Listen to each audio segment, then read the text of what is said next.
that you need from across the UK and beyond. Join Britain's newsroom from 9:30 on GB News. The People's Channel, Britain's news channel. Wake up to the headlines with Headliners every morning at 5 a.m.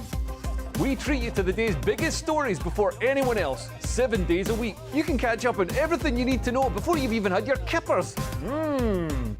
Headliners every morning at 5 a.m. only on GB News, the People's Channel, Britain's news channel. Every Sunday from 11, join Michael Portillo. There'll be topical discussion, looking at the week before and the week to come. So kick back and relax at 11 a.m. on Sundays on GB News with me, Michael Portillo. GB News, the People's Channel, Britain's news channel. I'm Michelle Dewberry, and I'm not here to tell you what to think. I'd much rather hear what you have to say. So, send in your opinions to gbviews@gbnews.com. Keep them clean, and you never know, I might read them out. With my panel here on Jubes & Co, we debate, we get stuck into the issues of the day on a show where all views are welcome, especially yours. GB News, the People's Channel, Britain's news channel. Have a great Saturday night with me, Leo Curse, on the Saturday Night Showdown. It's a crazy world out there, so come and make fun of it with me, my panel of comedians, and a couple of people who actually know what they're talking about. This Saturday Night Showdown is your front row ticket to the clown show every Saturday, only on GB News, the People's Channel, Britain's news channel.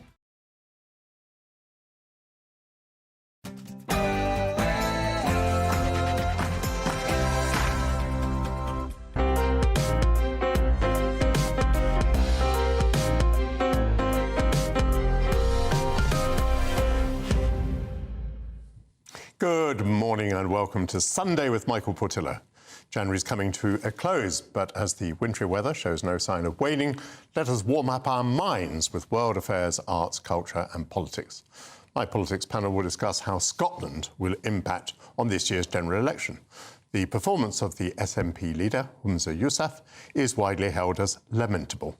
Evidence taken at the COVID inquiry in Scotland suggested that the policy during the pandemic was often made for reasons of politics, not public health. The police inquiry into party funds that led to the arrest of Nicola Sturgeon and her husband is not yet concluded. So whilst the YouGov MRP poll of earlier this month showed the SNP declining from 48 Westminster seats to 25, might things turn out still worse for Scotland's governing party? This weekend, the world marks Holocaust Memorial Day on the 74th anniversary of the liberation of Auschwitz. During the week, I had the great fortune and honour to interview Ruth Posner, the dancer, choreographer and actress. She's also a Holocaust survivor whose parents were murdered by the Nazis in the Treblinka death camp. Her family's story is shocking, her own survival deeply remarkable, and her humanity inspiring. Finally, in the first hour, one of Russia's most famous authors who created the Sherlock Holmes of Moscow has been designated a foreign agent by the Russian government and issued with an arrest warrant for his criticism of the war in Ukraine. Boris Akunin will join me live to react to the latest measures taken against him by Vladimir Putin. All of that to come. First, your news headlines with Ray Addison.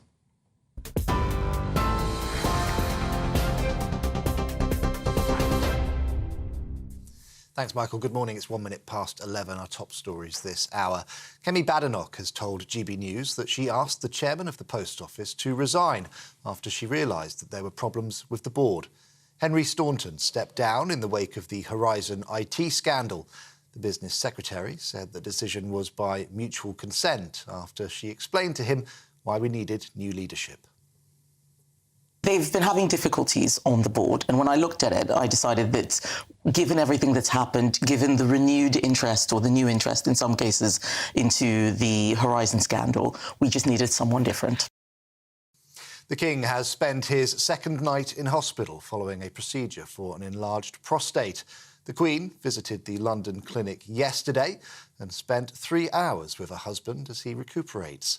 King Charles is said to be doing well after the procedure. If you're watching on TV, you can see a live shot there of the clinic.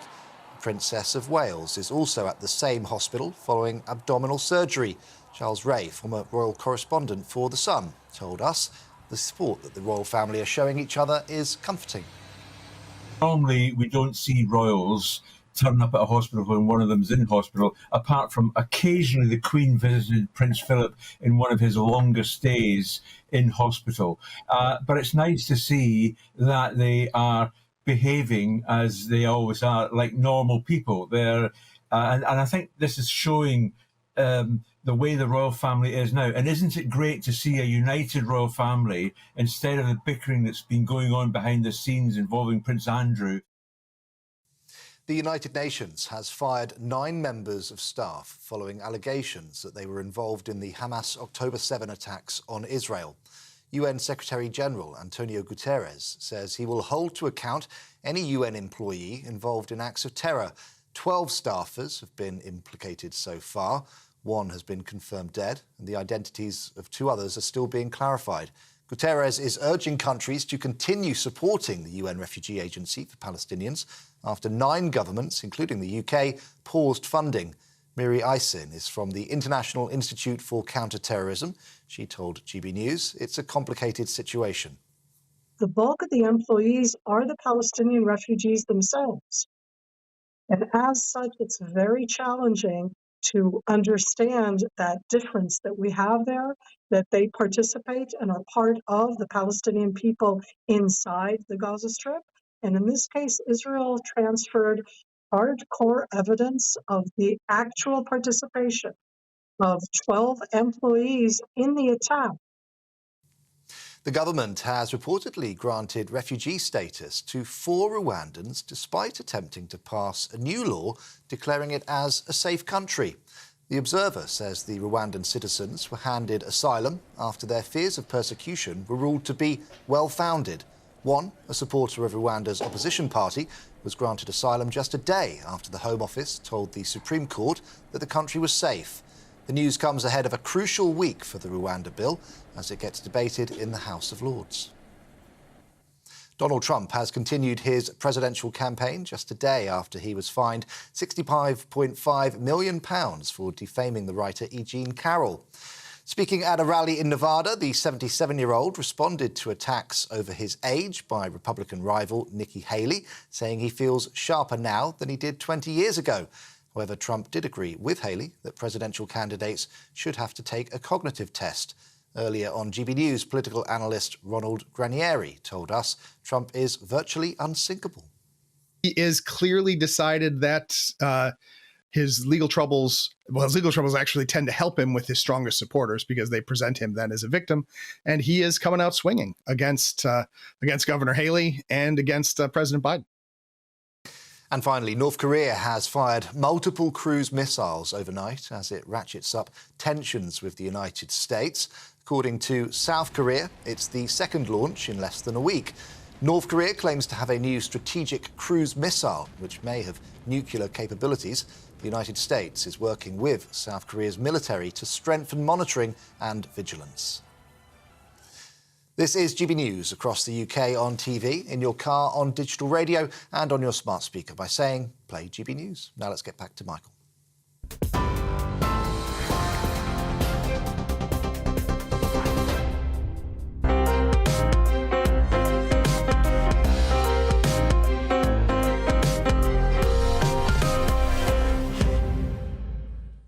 Thank you very much, Ray Addison. Has the COVID-19 inquiry driven another nail into the coffin of the Scottish nationalists?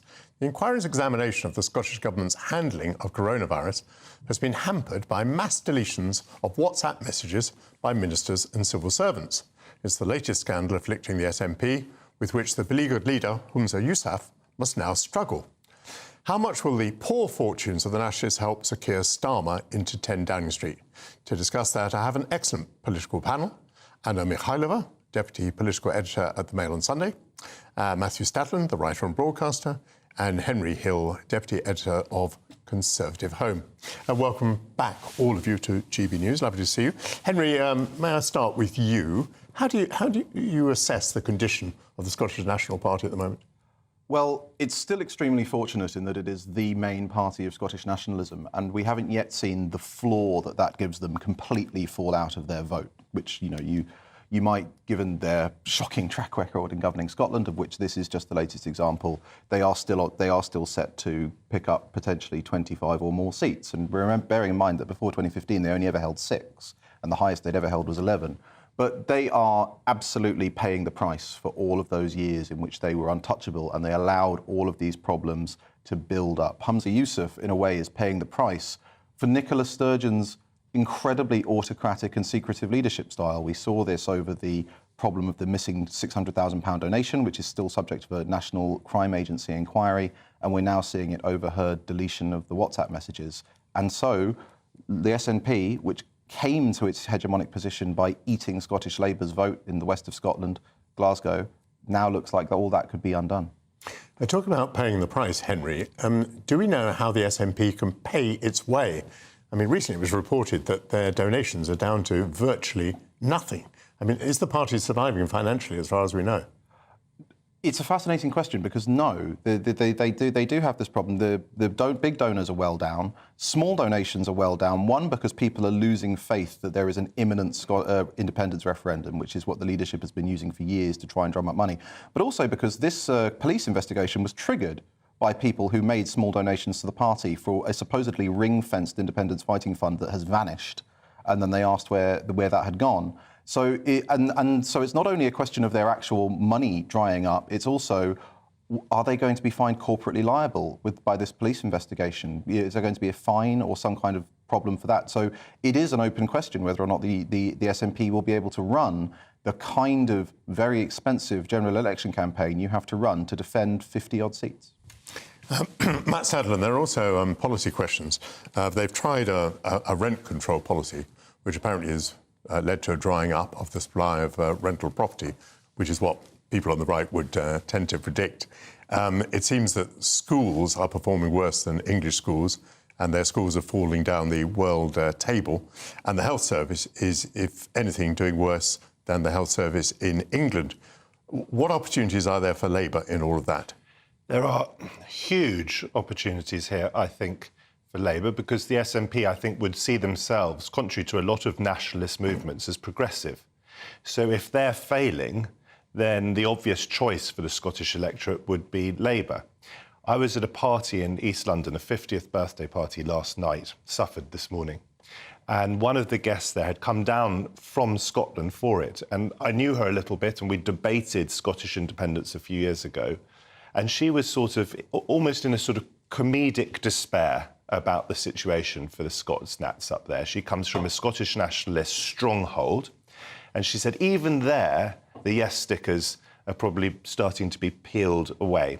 We have to look back to 1997, Michael, an election you will obviously remember very well or badly. And Labour's success there was built in no small part on its sweeping wins in Scotland. 56 seats it took. It held on to those in 2001, down to the low 40s in 2010 and 2005 and 2010, and then critically, when David Cameron won his overall majority against expectation in 2015, Labour's vote absolutely crashed down to a single seat. If Labour can start to win back serious numbers of seats in Scotland, that spells very, very good news for Keir Starmer. But part of what I was trying to put to you was that the policies that seem to be failing in Scotland are what I would describe as policies of the left. So how is it that Labour, another party of the left, benefits from the collapse of those policies? I mean, is Labour going to say anything different, for example, about rent control? Well, I think that Labour will spin this election in Scotland. I may be wrong, but I think they will spin this election in Scotland about the failure of the SNP and about their capacity for greater competence. Whether or not they are stronger on policy, that remains to be seen. Anna, do you have any feeling for what's going to emerge between now and the general election? We've raised the issue of party funding, which seems pretty important to them. We've raised the subject of the police inquiry into funds that went missing. We've got the issue now of the deleted messages of the COVID inquiry, which is not good for the reputation of the SNP. I mean, can we expect more things, do you think, to pop out of the woodwork between now and the general election?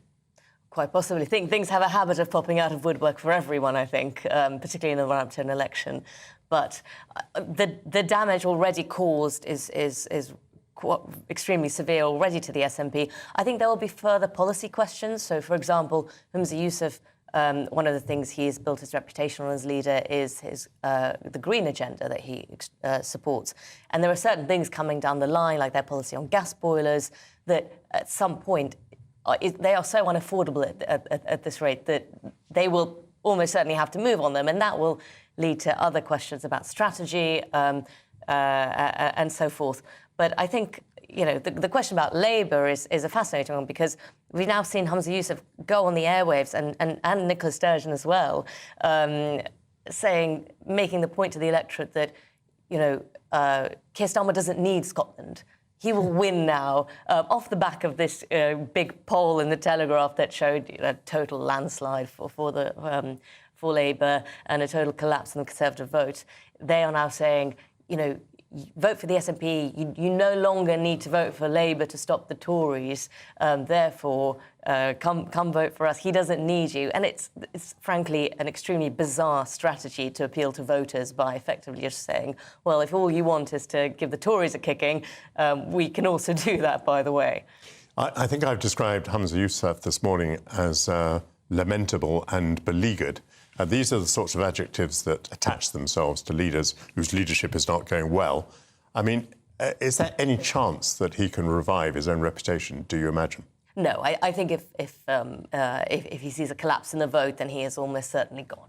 For multiple reasons, including, Henry mentioned that he inherited problems from Nicola Sturgeon. He was also in that government, which is obviously coming out very much in that COVID inquiry. So questions about his own leadership and his own role. So, no, I think he is definitely gone. And it's interesting how Kate Forbes has not been really on the front line. And it looks like she'll be sort of waiting in the wings, and other people will emerge as well. And Michael, you were asking me about policy. Of course, policy matters and should matter, but leadership also counts. I mean, you've gone for Humza Yousaf. Ruth Davidson was widely seen as a pretty strong Tory leader in Scotland who won some seats, and even to the extent that some were talking about her becoming the Tory leader in Westminster of the National Party. And I suspect that Douglas Ross doesn't quite have her appeal. Whether Anas Sarwar, who leads Labour, is going to show himself to be a powerful campaigner, we have to wait and see.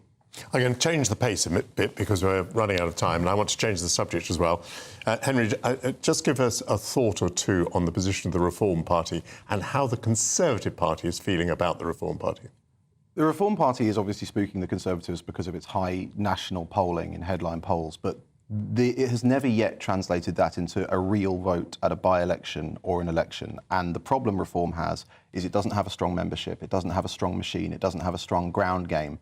So there is an open question, and this is what's reassuring Conservative strategists, there's an open question about the extent to which that Reform vote is a real problem in the way UKIP was in 2015, or is simply a polling artefact.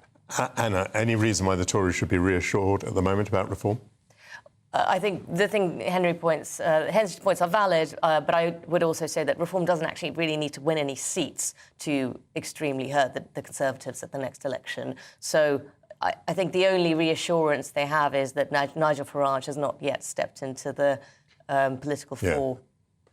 I mean, I can sympathise with a very disappointed Conservative voter, and that disappointed Conservative voter doesn't want to vote Liberal Democrat, doesn't want to vote Labour, is probably not going to vote Conservative. So where does that vote go? Very interesting. And again, to go back to 1997, there was no Reform Party then. So I think Labour's huge win, its landslide victory, was actually built not so much on great enthusiasm for Labour, but on Tory voters staying at home. This time around, disaffected Conservative voters do have someone to vote for, do have a party to vote for.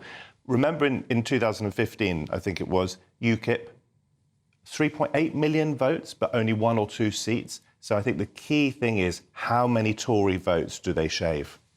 And all of that was supposedly factored into the YouGov MRP poll of a couple of weeks ago. Many thanks indeed to Matthew Stadler, Henry Hill and Anna Mikhailova. During the week, I interviewed one of the most remarkable people that I have ever met.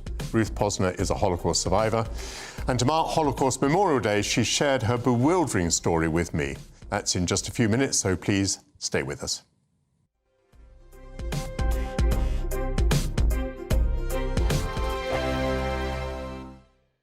I'm Christopher Hope. And I'm Gloria Di Piero, bringing you PMQ's Live here on GB News. Every Wednesday we'll bring you live coverage of Prime Minister's questions when Rishi Sunak and Sir Keir Starmer go head-to-head in the House of Commons. We'll be asking our viewers and listeners to submit the questions that they would like to put to the Prime Minister, and we'll put that to our panel of top politicians in our Westminster studio. That's PMQ's Live here on GB News, Britain's election channel.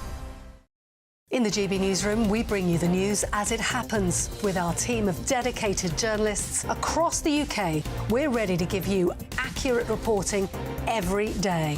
When the news breaks, we'll be there with bulletins on GB News, the People's Channel, Britain's news channel. Your weekend starts here with Friday Night Live with me, Mark Dolan, 8 till 9 on GB News. Big stories, big guests and big laughs as we get you ready for a cracking weekend. That's Friday Night Live with Mark Dolan. Fridays 8 till 9 on GB News. Bring your own drinks. The admission's free. Good afternoon, Britain. Good afternoon, Britain. Join us, Tom and Emily, To find out what's happening in the heart of Westminster. and why it matters to you. Weekdays from midday, we bring you the most compelling stories from across the United Kingdom. And from your doorstep to our inbox. That's right, we want to hear from you. GB News, Britain's news channel. Big news, big debates, big opinion. Patrick Christie's Tonight is the week's biggest show. Every weekday, 9 to 11 p.m, we've got the inside track on the day's top stories. There'll be sharp takes you won't get anywhere else. We will set the news agenda, not just follow it, and I want to bring you along for the ride. Whatever it is, we'll have our finger on the pulse. It's news, but it's this close to entertainment. Patrick Christie's Tonight, 9 to 11 p.m, only on GB News, the People's Channel, Britain's news channel. GB News is Britain's news channel, and now you can support it. All you have to do is scan that QR code that's up on your screen right now, or you can go to gbnews.com/support and become a GB News member. You'll have fantastic benefits. We're also going to organise special events where you as GB News members can meet the presenters, the on-screen faces. Scan the QR code or go to gbnews.com/support. Thank you so much. Join us every night on GB News at 11 p.m. for Headliners, which is 3 top comedians going through the next day's news stories, which is exactly what you need, because when the establishment has gone crazy, you need some craziness to make sense of it. Headliners. You don't have to bother reading the newspaper. We've got it covered for you. Every night at 11 p.m. and repeated every morning at 5 a.m. We won't send you to sleep like some of the other paper review shows out there. So join us 11 p.m. every night on GB News, the People's Channel, Britain's news channel. I'm Michelle Dewberry, and I'm not here to tell you what to think. I'd much rather hear what you have to say. So send in your opinions to gbviews@gbnews.com. Keep them clean, and you never know, I might read them out. With my panel here on Jubes & Co, we debate, we get stuck into the issues of the day on a show where all views are welcome, especially yours. GB News, the People's Channel, Britain's news channel.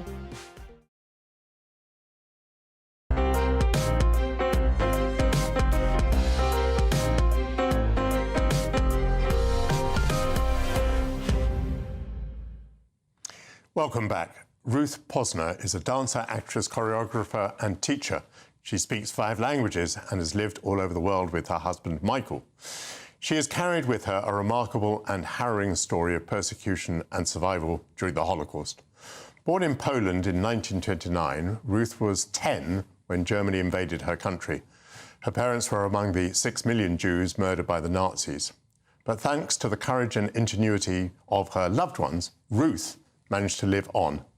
It was my privilege to ask Ruth to mark Holocaust Memorial Day by sharing her story this week, speaking at her home in London, where at the age of 94, she continues to lead a full and rich life. Here is the first part of what she had to say. Ruth, do you have any memories of your childhood in Poland before the Nazi occupation? I'm glad you asked me that, because in my old age, I often think about it. I actually had a fantastic childhood, very short, unfortunately, but I remember my father, who was a sort of amateur painter, wonderful craftsman, and he was making costumes for me and things like that. I remember him taking me skating. It was a wonderful childhood, but cut very short. The Nazi occupation obviously changes your lives completely. What were the first things that you noticed? Well, the first thing, we didn't know very much. I didn't know very much about it, and I was about 10 and a bit when the war broke out. So all I remember is that my father's 2 brothers came to visit him just before the outbreak of war and tried to persuade him to leave Poland and maybe come to then Palestine. And he said, "Good luck to you, but I'm not doing that."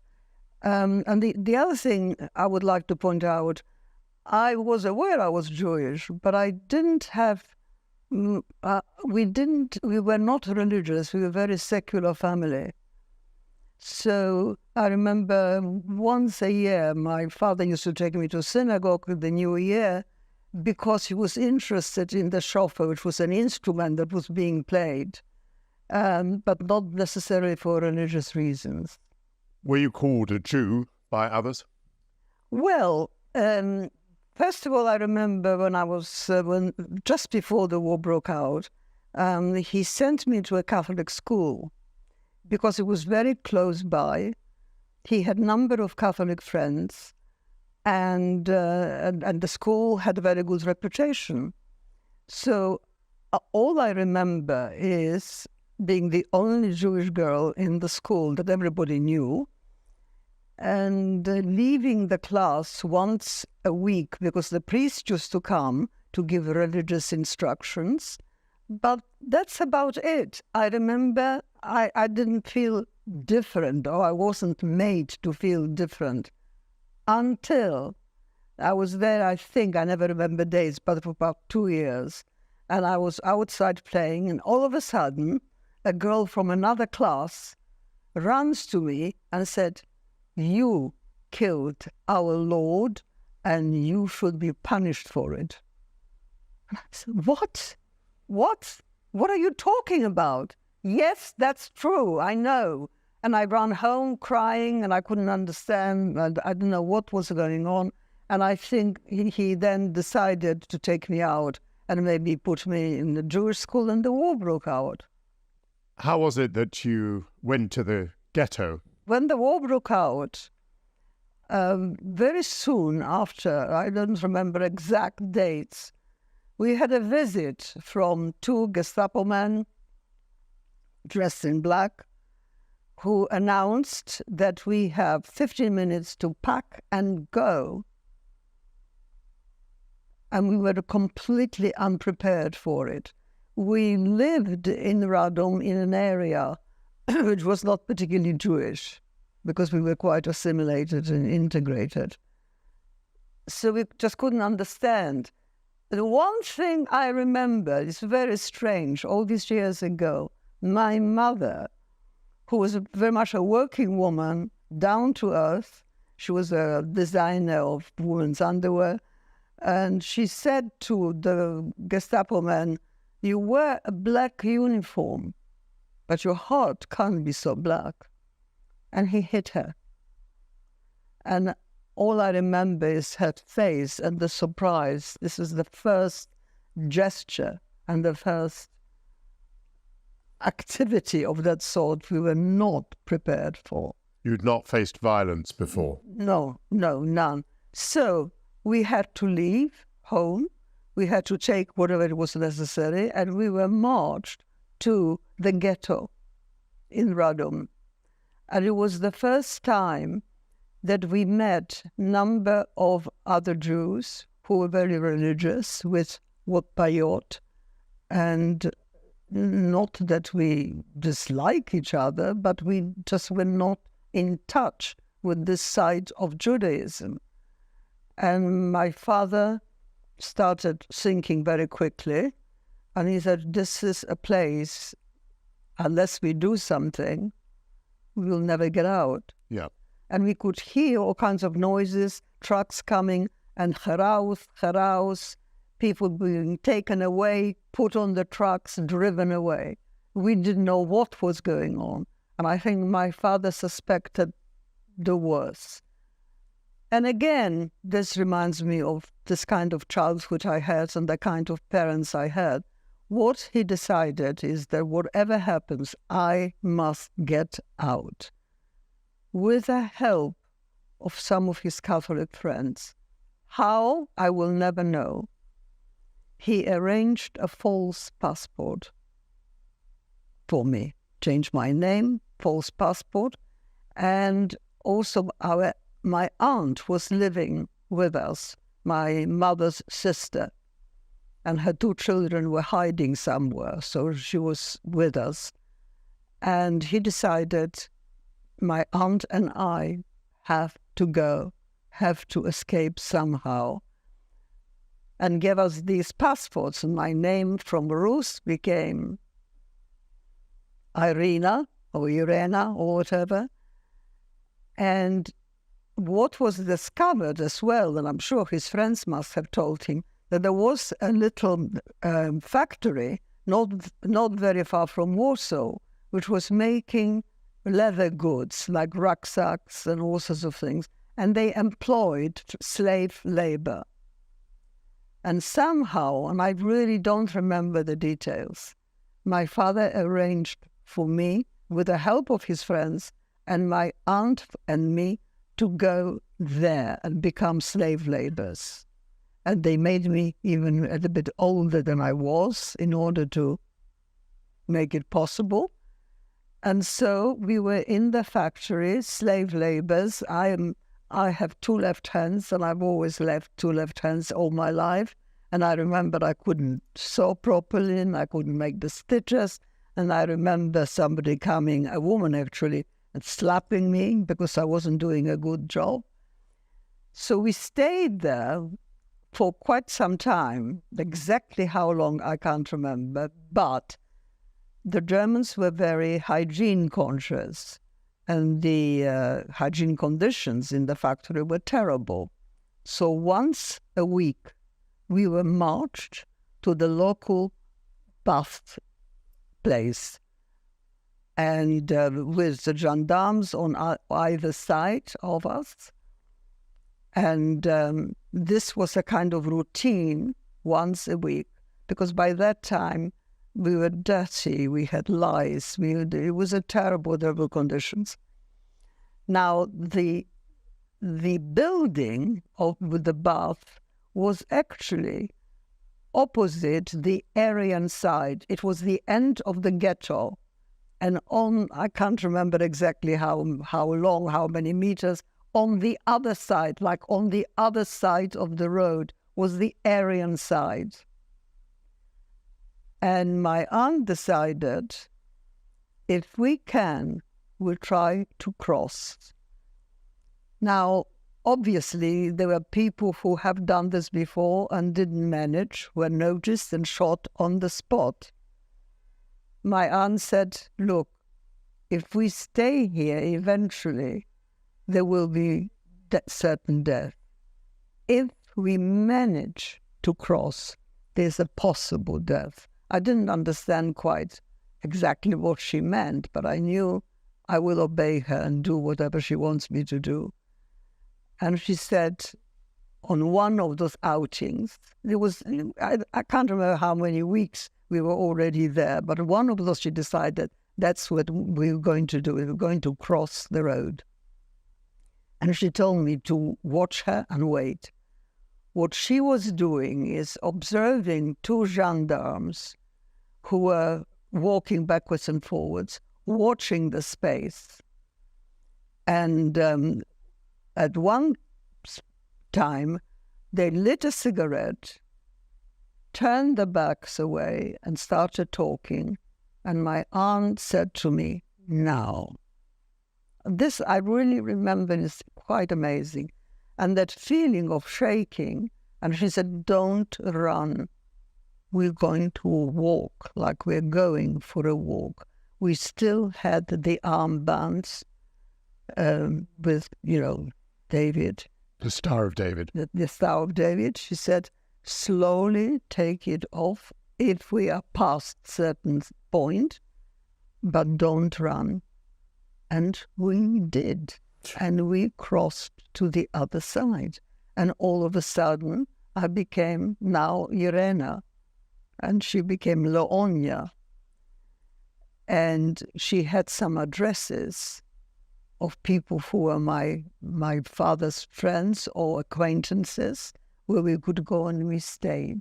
When your father got you into the factory through the help of his friends, may I ask, was that the last time you saw him? Yes. Now, I also remember we were driving off, and they were somewhere on the street on the other side waving, and he said, "We do whatever we can. You have to get out from here, and we will do whatever we can to meet up," knowing that that was a very difficult thing to do.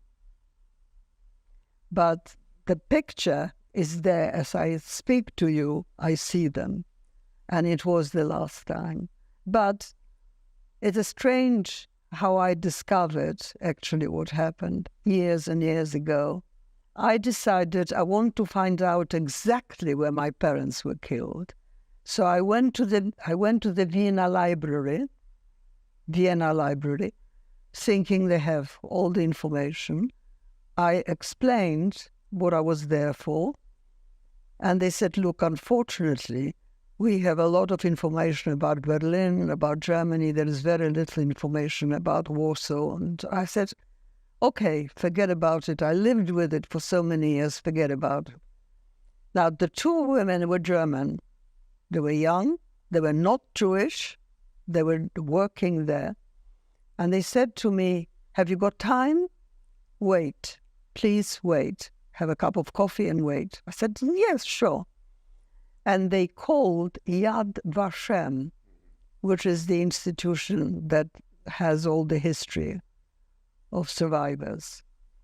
I waited there for about an hour or so, and they brought 2 sheets of paper, my father, my mother, and the details. Unfortunately, the worst thing was they were separated, and there was Treblinka. And I was, needless to say, I couldn't speak. But what I'm actually saying, and the reason why I'm telling the story, those 2 women, it was so genuine. It wasn't just a show. They were shaken. We huddled together. We cried. We were like family, like friends. There were 2 German women. And this is why I'm telling the story. And this is why never, never generalize. Yes. How did the war end for you? When did you get your liberation? We were in war, as I said, we were living in Warsaw during the Warsaw Christian uprising.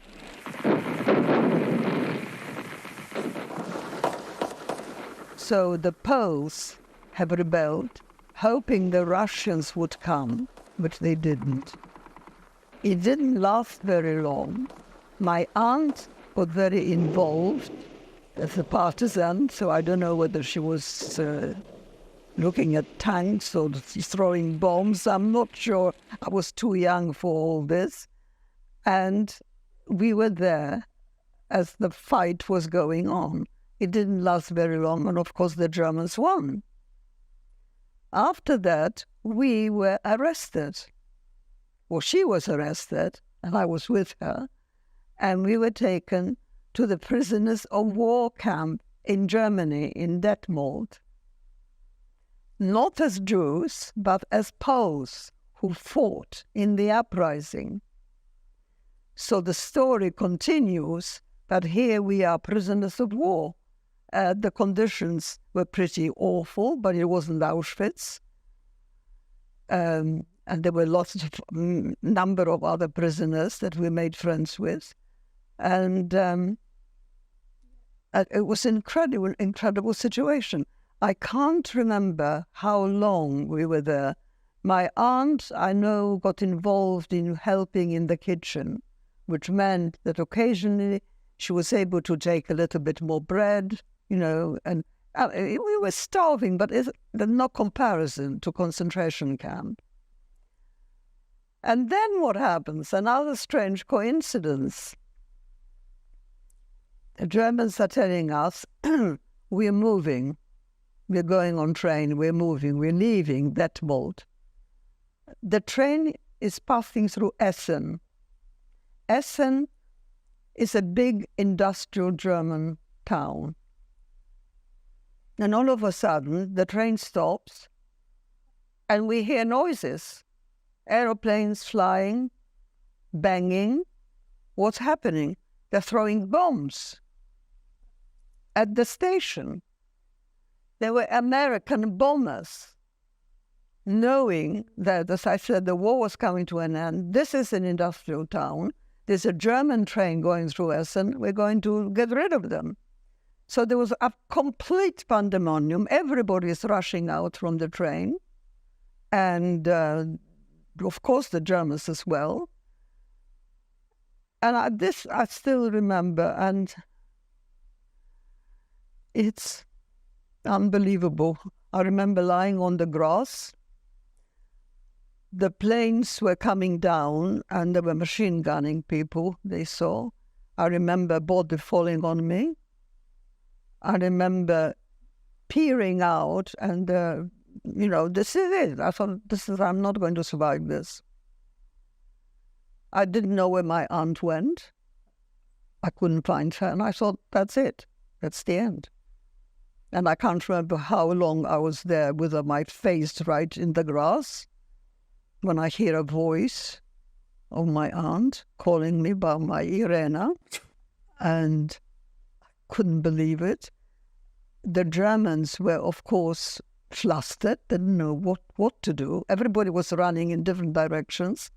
And my aunt said, come on, let's run, come. And we started running. Where? I had no idea, but we ran into the little wood. And all of a sudden we see a hut and two German farmers peering out. And my aunt spoke very good German. And she said, look, we are prisoners of war.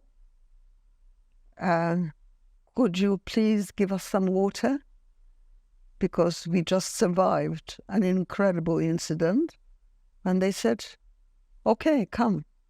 Now, I shall never know whether they would have done the same had they known we're Jews.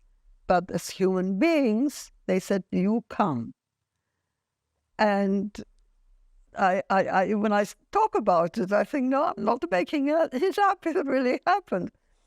We stayed there. My aunt was helping in the kitchen.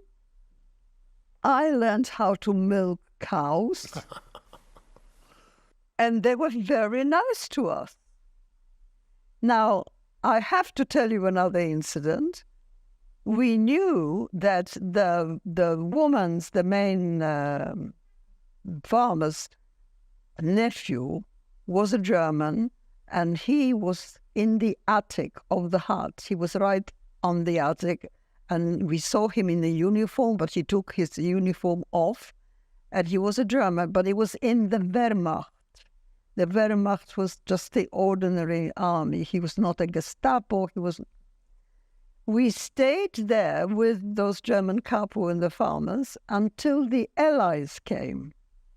The English and Americans come into looking around for Germans were hiding. They were looking for survivors. And they knock on the door and they come into the hut. My aunt explained, we're not Germans. And they said, we're looking for any Germans. Said, you know any? And the woman, the farmer's wife, standing there, knowing my aunt knew exactly where her nephew was. And my aunt said, I don't know any. These are amazing stories. Well, and your survival is so much against the odds, isn't it? It is completely. So eventually they take us, the Allies, the English actually said, we have a compound, which is not very far from here. You and your aunt come with us. And they were helping, and I was laying tables, and my aunt was again helping in the kitchen. There was a man sitting at the table, Squadron Leader Scott. His name was Squadron Leader Scott in the British Air Force. My aunt is serving him breakfast, and it was eggs and bacon.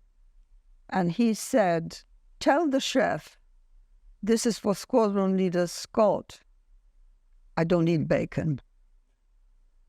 And she sort of, I don't know, made some gesture. And she noticed something. He said, "Could I have a word with you, please, afterwards?" You were surprised when I said I don't eat bacon. Well, actually, I happen to be a Jew. But I'm a squadron leader.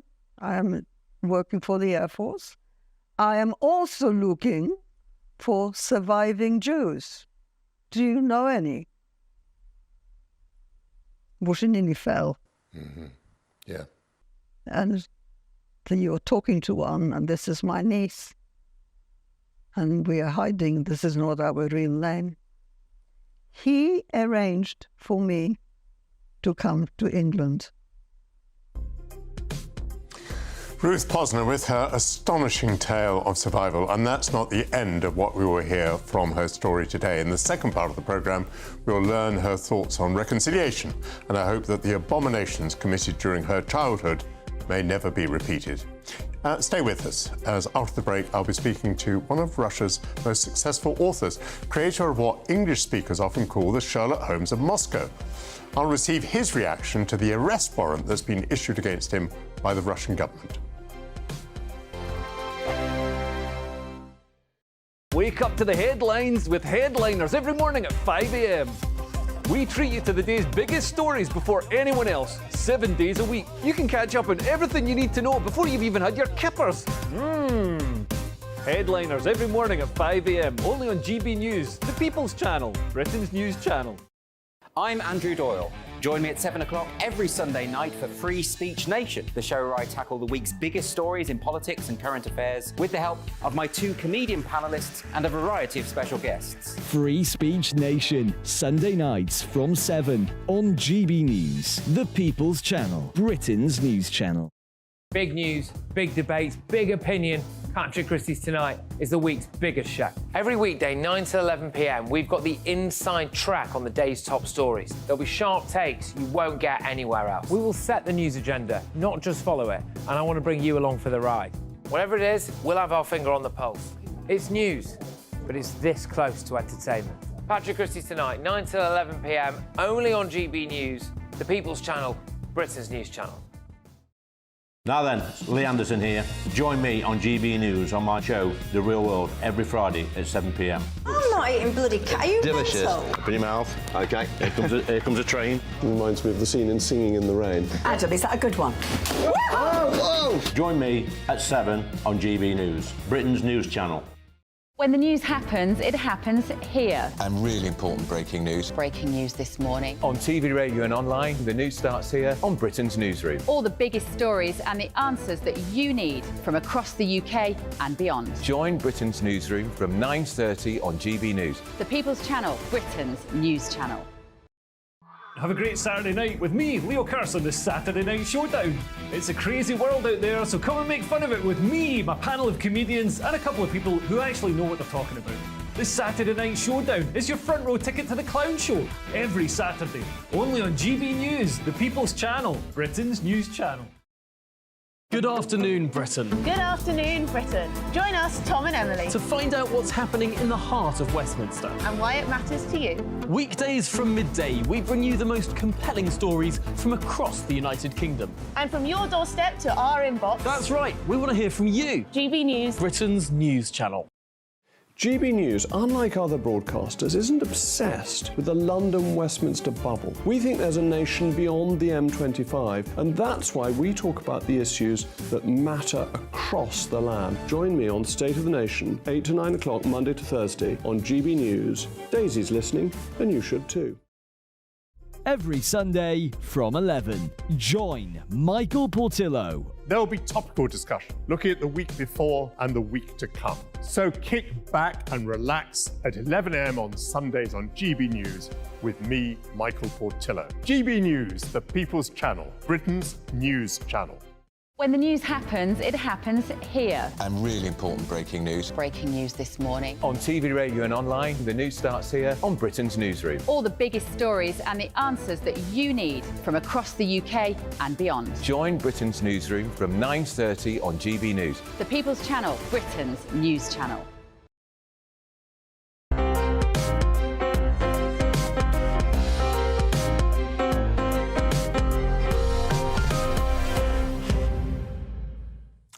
Welcome back. Since the beginning of the invasion of Ukraine, President Vladimir Putin has rounded up hundreds of Russian critics who've denounced his attack. He's now issued an arrest warrant for one of the country's most successful authors. Boris Akunin created the hugely popular Eras Van Dorin detective novels. Set in Imperial Russia, they've been dubbed the Sherlock Holmes stories of Russia by many. Akunin is also a prominent critic of Putin and the invasion of Ukraine, and a co-founder of the humanitarian organisation True Russia. It raises money for victims of the war in Ukraine, though not for the Ukrainian armed forces. I'm delighted that Boris joins me now from Spain. Boris, welcome to GB News. Just to begin with, could you give us an idea, please, of your success and popularity? How many books have you produced? How well known are you in Russia for these books? A recent polls showed that 1/4 of Russians have actually read my books, at least one of them, which is massive. In these times where people do not read that much. I was really impressed by these polls. I thought it was a much lesser figure. I know that 35 million of my books have been sold in Russia. Now, have you been surprised at the action that the Russian government has taken against you, given your popularity, given that you are so well known? Not really. Actually, I am quite used to that Russia exists in this totally Kafkaesque Orwellian world, so nothing surprises me any longer. Well, I understand very well that it is not personal. It is just a sign that this autocracy is making another step towards totalitarian state, and the last outlet of relative freedom, the books, the literature world, is being closed down now. And they picked me just because a lot of Russian families have my books on their bookshelves, and this is meant to intimidate people. Not only people who write, but people who read too. That's what it means, basically. What will be the impact on you of having an arrest warrant issued against you? Well, yeah, it's funny because they actually have me on their terrorist wanted list with photograph and all. And my wife looks at me with awe and respect now. Well, it's not that visiting Russia is in my immediate plans. So, well, knowing the people I deal with, I will probably have to be more cautious when I drink tea with people I do not know personally. I'm not much of a tea drinker anyway. So for me, well, they banned my books in Russia. They banned all theater shows, etc. I think about those people who are in Russia and who oppose the regime. They are in real danger, not me. I entirely see that point, and you are light-hearted. You're very humorous about the danger there may be to you, but the Russians do have a record of tracking people down to where they are abroad and killing them. Are you not in fear of your life? No. No, definitely not. I'm not going to worry about it because I feel such deep contempt towards these thugs that I would be ashamed to be afraid of something. No. Tell me something about True Russia. What is it that True Russia does? It's a humanitarian organization, UK-based. It was co-founded by me, by the ballet dancer Mikhail Baryshnikov, and by the renowned economist Sergei Guriev, who just only recently became the head of the London Business School. So we are just one of many organizations created by Russian diaspora to help Ukrainians affected by the war. We started by collecting £1 million for the British Disasters Emergency Committee. And then from that, we went on making, we started doing fundraising for very specific projects like helping a bombed library, helping people who lost their homes after the Kakhovka Dam was destroyed, etc. It's not much, but that's what we do, and there are a lot of people like us. Boris, very briefly, can you answer this question? Do you have hope for Russia? I do. I do hope for Russia, but I understand very well that the future doesn't look bright for Russia the way it is, that, there is a possibility of Russia becoming a sort of northern Iran if it is totally isolated. It can become Western China if Putin becomes Pekin's satellite. But there is also hope for revolution. Boris, there is also hope. Boris, I want to wish you all the best. That's Boris Akunin. Join me, please, for the second half of the show. We'll be debating all sorts of interesting things, including secularism. See you soon. A brighter outlook with Box Solar, sponsors of weather on GB News. Hello there, I'm Greg Dewhurst and welcome to your latest GB News weather. It is rather blustery across the UK through the rest of Sunday. Be some heavy rain across the northwest of the UK too. That's courtesy of this weather front here. And then as we move into tomorrow, this area of low pressure moves in and gives some heavy rain for parts of Wales and northern England. Brisk winds across western areas through this afternoon, gusts of 50-60 miles an hour developing across parts of Northern Ireland, southern Scotland, perhaps even 70 to 80 across northwestern Scotland. A Met Office warning in force here. Breezy elsewhere, but plenty of bright to sunny spells, particularly in the east. A little chillier here, 10 or 11 Celsius. In the west, 13 to 15 Celsius is possible. As we head through into the evening time, this weather front just starts to sink its way southwards, allowing showers to follow behind. Elsewhere, turning quite murky, some low cloud in places, but staying dry across southern, southeastern parts of England. This rain continues into Monday morning, affecting parts of Wales, northern England. So under the cloud, temperatures holding above freezing, a touch of frost under the clearest skies for Scotland, but some sunshine to greet as first thing here. And then through Monday, a bit of a three-way split. This rain affects parts of Wales up into northern England. A Met Office rain warning in force here. 40 to 50 millimetres is possible under the heavier burst. Drier either side with some bright spells and a temperature contrast too. Highs of 14 towards the southeast. That warm feeling inside from Boxed Boilers, sponsors of weather on GB News.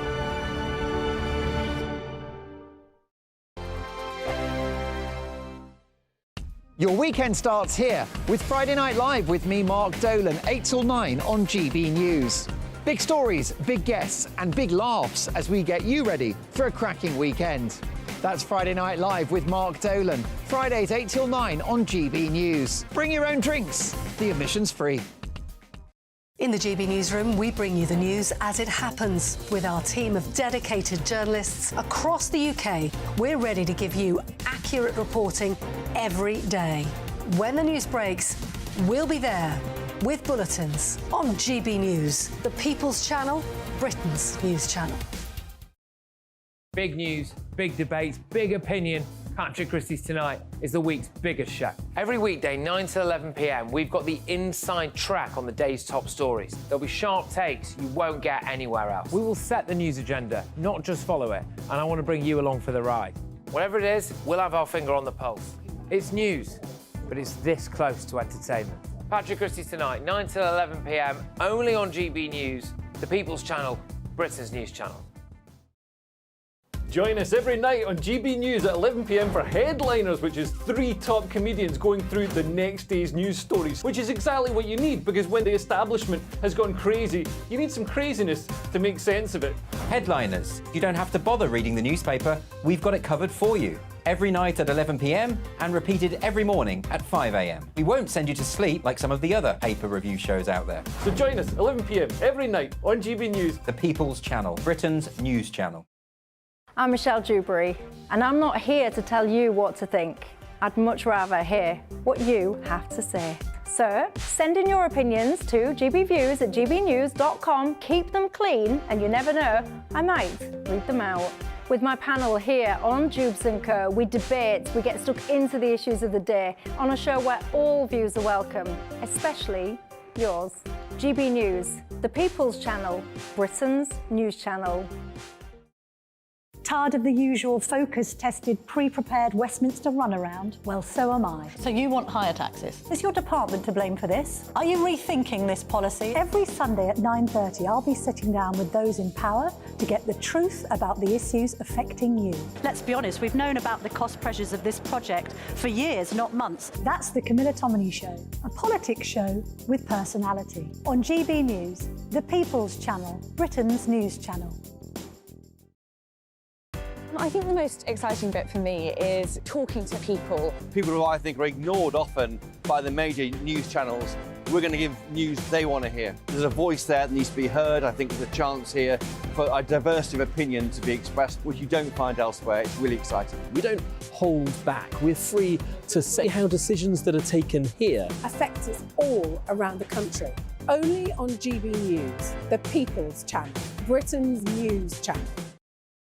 Good afternoon, Britain. Good afternoon, Britain. Join us, Tom and Emily, To find out what's happening in the heart of Westminster. and why it matters to you.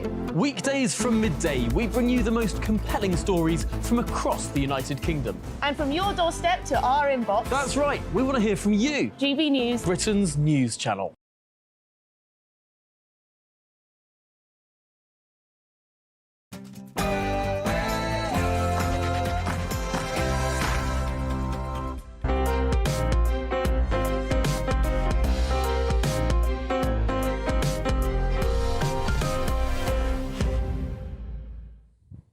Good afternoon. Welcome to the second hour of Sunday with Michael Portillo. The head teacher of the Michaela Community School in North London, Catherine Bibble Singh, is having to defend herself at the High Court after banning prayer rituals in school for her pupils. She was sued by a Muslim student who said that the ban specifically discriminated against her because Islamic prayers are public and ritualised. As we await the High Court's decision, I will ask what could be the implications of the case for education, secularism and freedom. Later this hour, we'll have the second part of my interview with the Holocaust survivor Ruth Posner. Having related her remarkable tale of surviving the Second World War, Ruth also reflected on the lessons that she drew from her own lifetime. And there's more history during this hour as I speak to the author of a new book on same-sex relations between males in Europe from the Middle Ages to the modern age. Sir Noel Malcolm challenges some of the received wisdom of LGBT history scholarship. Finally, I'll speak to film critic Anna Smith about the Oscar nominations and whether the blockbuster hit Barbie should have been rewarded. But first, your news headlines with Ray Addison.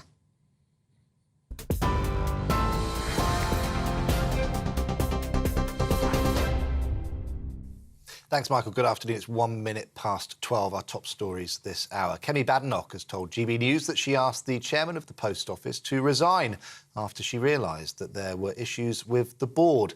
Henry Staunton stepped down in the wake of the Horizon IT scandal. The business secretary said that the decision was by mutual consent after she explained to him why we needed new leadership.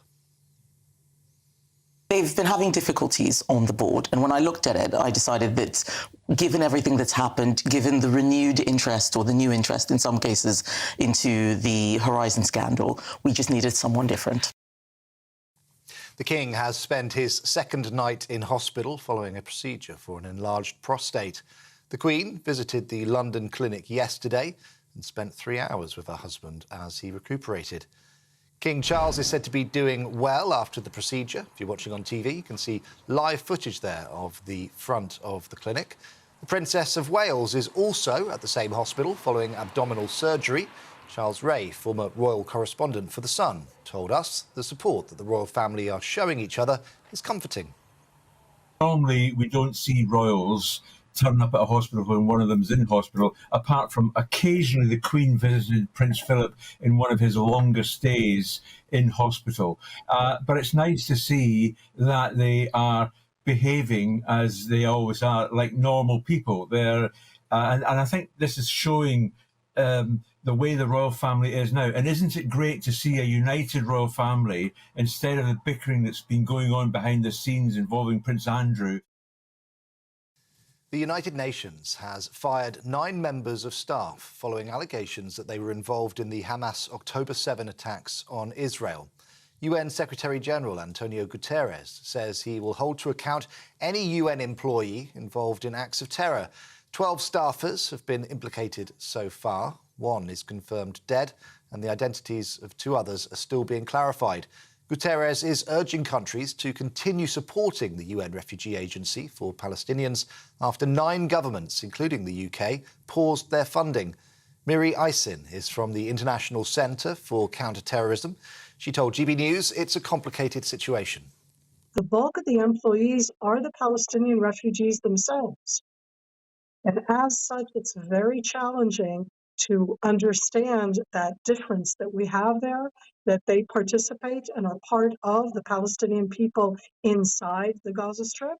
And in this case, Israel transferred hardcore evidence of the actual participation of 12 employees in the attack. Protesters have thrown soup at the Mona Lisa painting on display at the Louvre Museum in Paris. 2 women wearing shirts with slogans that translate to food response crossed the security boundary and began shouting, "Our farming system is sick, our farmers are dying at work." The incident came as French farmers have been protesting for days against low profits and red tape. The Leonardo da Vinci painting, widely considered a masterpiece, is set behind 3 inches of protective glass and was therefore unharmed. 2 officers rescued camels and zebras and a miniature horse from a circus trailer blaze in the US state of Indiana. A caravan of long trucks were transporting these circus animals when a vehicle caught fire in the middle of a highway. Police responding to the incident freed the animals and helped to keep them calm as emergency services fought the flames through the night. Grant County Sheriff's Office says there was no harm to our, quote, furry friends and applauded the officers for their compassion. And in some breaking news now, the Ministry of Defence has confirmed that the HMS Diamond successfully repelled a Houthi drone attack in the Red Sea. The vessel used her counter-defence system to destroy the drone, avoiding any injuries or damage.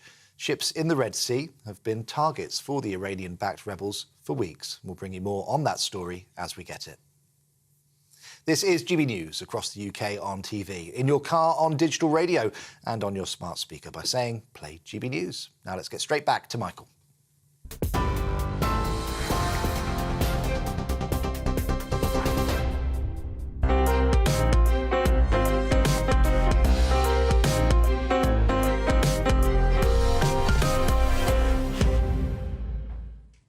Thank you very much, Ray Addison. Catherine Birbal-Singh is undoubtedly one of this country's most successful head teachers. Since opening the Michaela Community Free School in Brent, North London, her pupils generally achieve better results than those in most private schools, despite a quarter of them being on free school meals. But she's had to defend herself in the High Court over a strict policy of banning all prayer rituals in her school.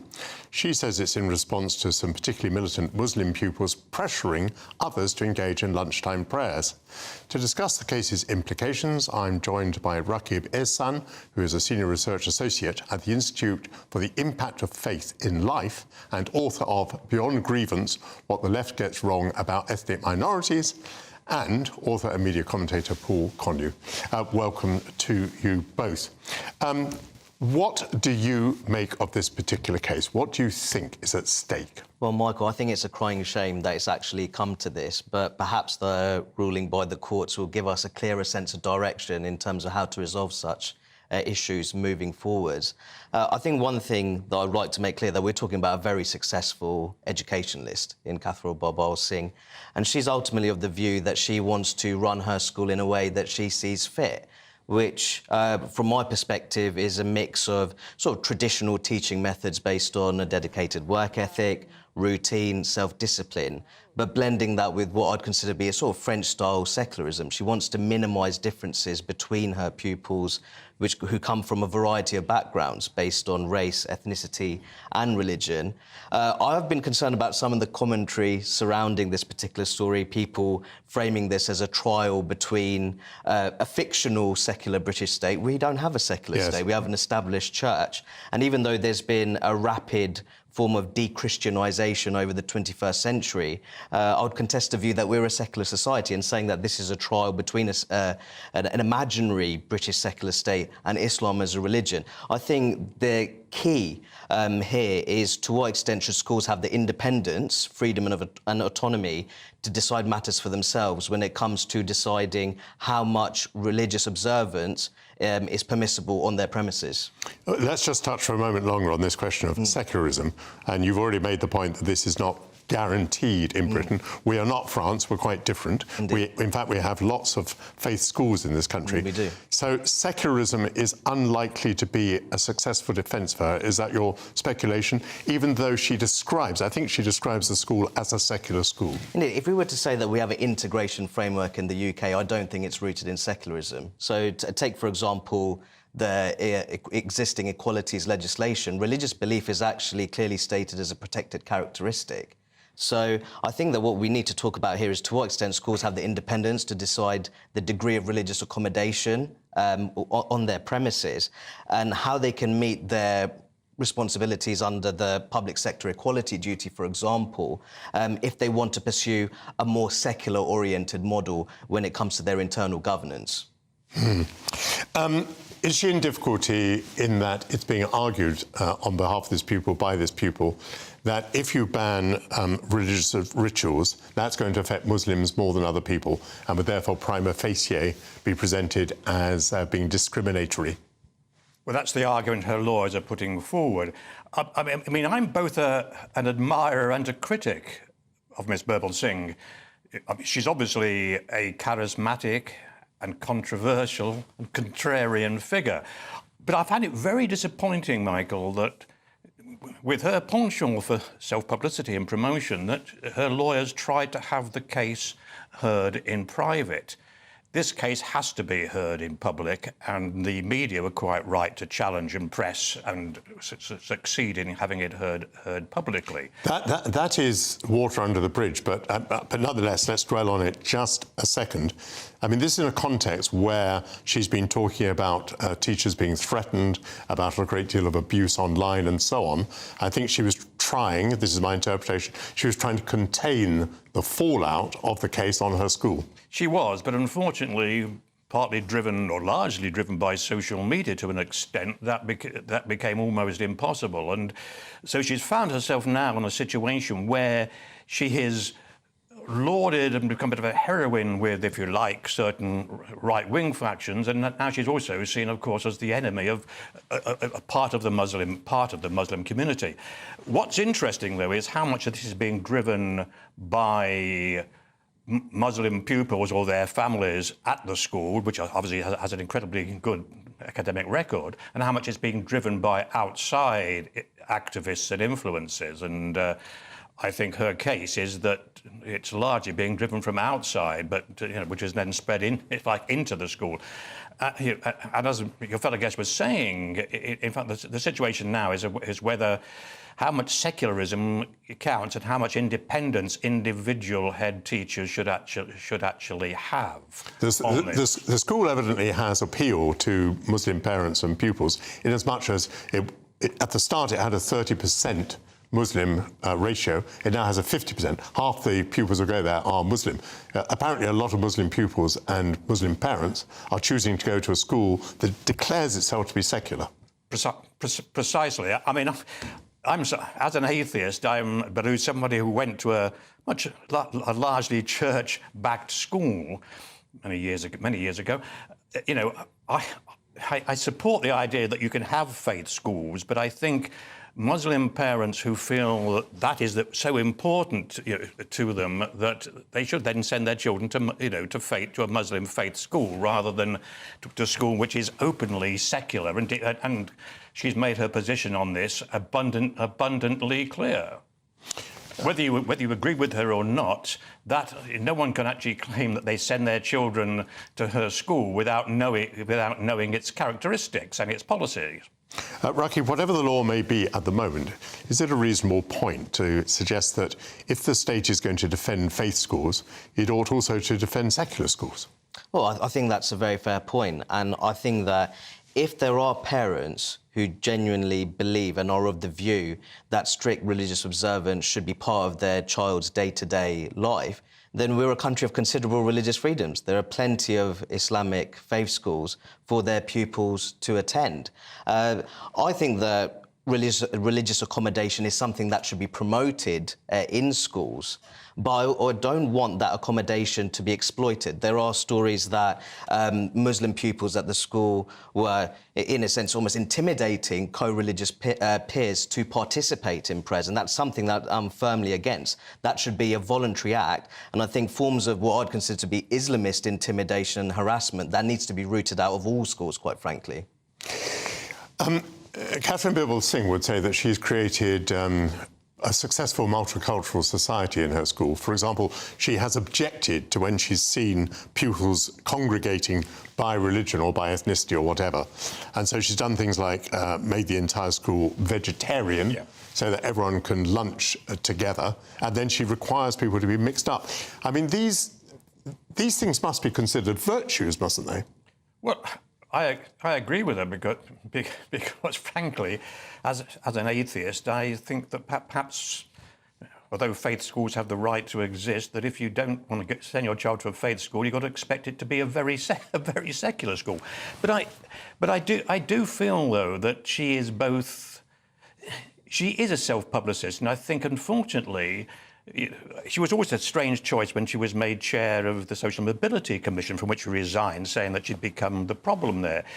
She is now, she said, I don't want to be a politician, but she is effectively has become a political figure, even though she is not a politician. She is supported by a lot of politicians, and opposed by others on the political front, and she has become a political figure, if not a politician. And so, therefore, I think the question is whether the High Court ruling simply looks at the situation at this school, or whether it in a way influences how government policy on this should actually follow. And that's going to be an interesting way how the result, whatever it is and when it comes, is interpreted across the political spectrum. Let me get one brief summary point from Rakib. If she were to lose, what would be the implications? Well, I think that the implications for wider society would be that schools need to be perhaps more accommodating in terms of religious practices.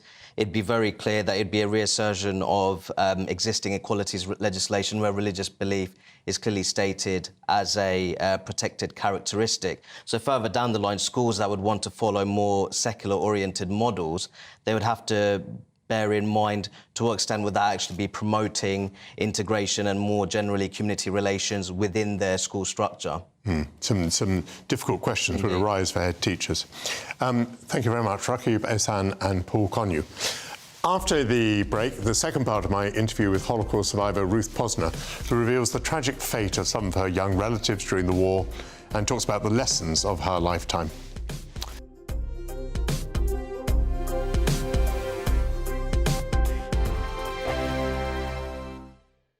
GB News is Britain's news channel, and now you can support it. All you have to do is scan that QR code that's up on your screen right now, or you can go to gbnews.com/support and become a GB News member. You'll have fantastic benefits. We're also going to organise special events where you as GB News members can meet the presenters, the on-screen faces. Scan the QR code or go to gbnews.com/support. Thank you so much. Big news, big debates, big opinion. Patrick Christie's Tonight is the week's biggest show. Every weekday, 9 to 11 p.m, we've got the inside track on the day's top stories. There'll be sharp takes you won't get anywhere else. We will set the news agenda, not just follow it, and I want to bring you along for the ride. Whatever it is, we'll have our finger on the pulse. It's news, but it's this close to entertainment. Patrick Christie's Tonight, 9 to 11 p.m, only on GB News, the People's Channel, Britain's news channel. Now then, Lee Anderson here. Join me on GB News on my show, The Real World, every Friday at 7 p.m. I'm not eating bloody cat. Are you Delicious. mental? Open your mouth. OK, here comes a train. Reminds me of the scene in Singing in the Rain. Adam, is that a good one? Whoa! Join me at 7 on GB News, Britain's news channel.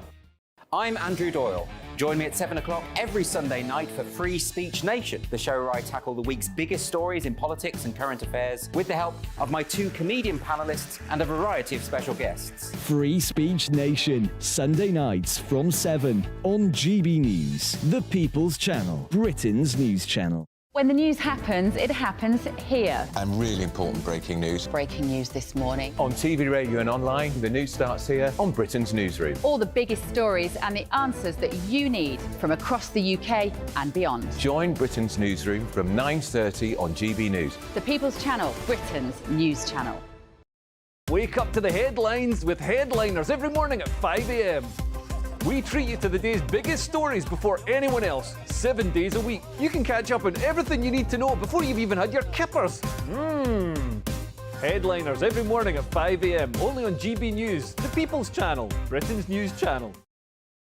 Every Sunday from 11, join Michael Portillo. There'll be topical discussion, looking at the week before and the week to come. So kick back and relax at 11 a.m. on Sundays on GB News with me, Michael Portillo. GB News, the People's Channel, Britain's news channel. I'm Michelle Dewberry, and I'm not here to tell you what to think. I'd much rather hear what you have to say. So send in your opinions to gbviews@gbnews.com. Keep them clean, and you never know, I might read them out. With my panel here on Jubes & Co, we debate, we get stuck into the issues of the day on a show where all views are welcome, especially yours. GB News, the People's Channel, Britain's news channel. Have a great Saturday night with me, Leo Carson, this Saturday Night Showdown. It's a crazy world out there, so come and make fun of it with me, my panel of comedians, and a couple of people who actually know what they're talking about. This Saturday Night Showdown is your front row ticket to the clown show, every Saturday, only on GB News, the People's Channel, Britain's news channel.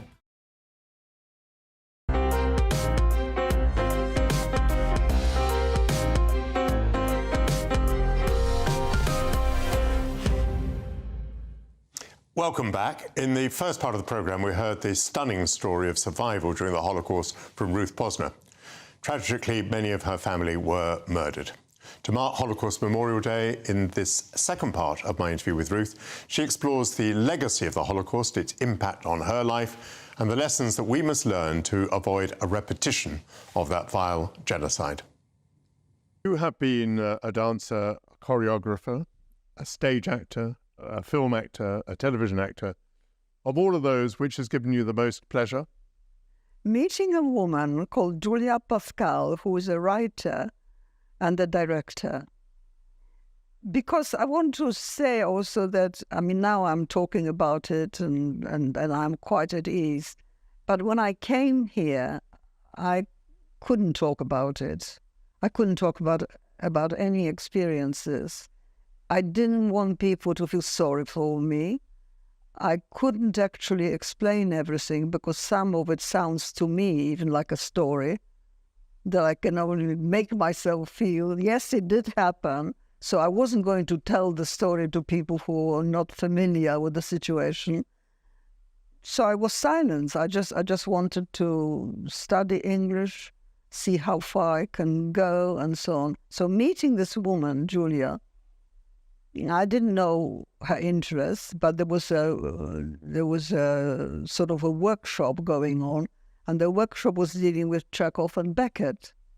And I thought, yeah, I have to know a little bit more about Chekhov and Beckett, and she was the one, she was the instructress who was doing the workshop.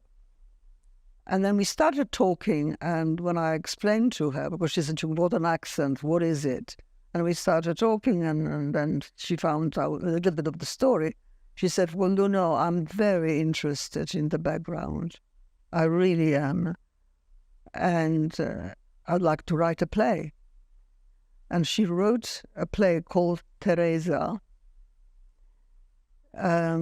which had sort of my story in it.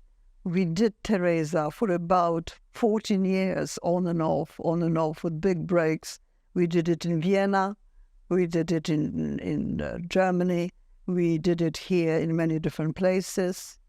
And I have an incredible story to say about what happened in Germany, because we were invited to perform this in Germany. And people said to me, "You're going to Germany?" "Yes, you must be crazy. How come? How can you?" And again, something I learned and feel very strongly about this generalization.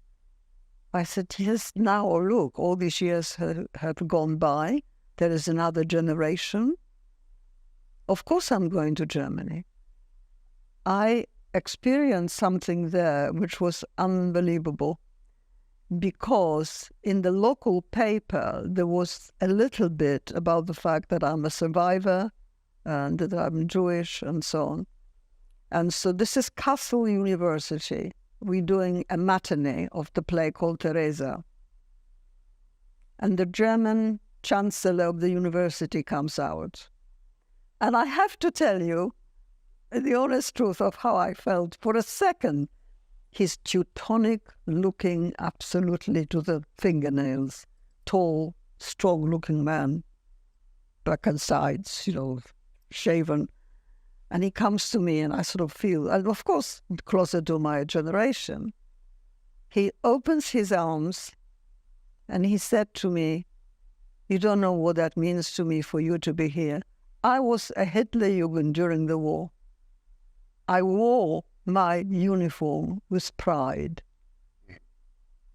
But I was 9 years old. The fact that you're here and what we're doing means a lot to me." Now, again, I'm not going now to go into the present situations because things change, because this is life, this is history, this is humanity. But those experiences meant so much to me. It's unbelievable, because it was genuine. He didn't have to do it. He didn't have to say it. You've said you're not going to talk about the present situation, but you were many years with the Holocaust Education Trust. Do you think that people in Britain, for example, today, in sufficient numbers, remember, understand, and believe that the Holocaust occurred? Well, first of all, can I just say something which used to give me, until recently, used to give me a lot of strength and positive thinking. And that is the fact that I discovered, first of all, a number of young people working for the Holocaust Educational Trust who are not Jewish. And that filled me with incredible strength, a feeling of hope, a feeling that something has happened that changes the way human beings are beginning to think. Good and evil has always existed in the history of mankind. So it depends on how we cope with the evil, how we face up to it, how we can devote our thinking to changing it. But to answer your original question, it has made a lot of, I think it has made a lot of difference among young people, because I was not the only one giving the talks at schools and colleges. There were many, many others. So when there were many non-Jewish young people who went to visit Auschwitz, who learned more, who wanted to know more. So I think it has made some difference. Unfortunately, now the war and what's going on in Israel is absolutely terrible, and it makes me feel very depressed, yes. I never knew that I would hear anti-Semitic remarks. I never knew that there is a little bit of a return to this thinking. But that's another story. We can talk about it and why and the politics of it. And it's depressing, yes. You said you didn't want people to feel sorry for you. Television viewers today, who maybe are hearing your story for the first time, what should they take from your story?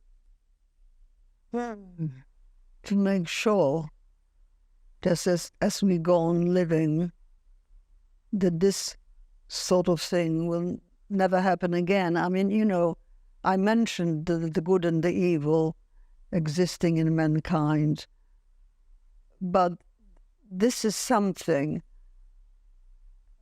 Slavery was a terrible thing that happened in history as well.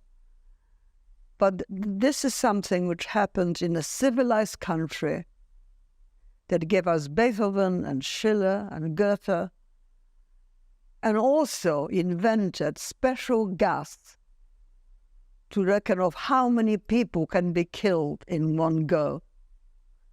It's incredible. And here I have to say something.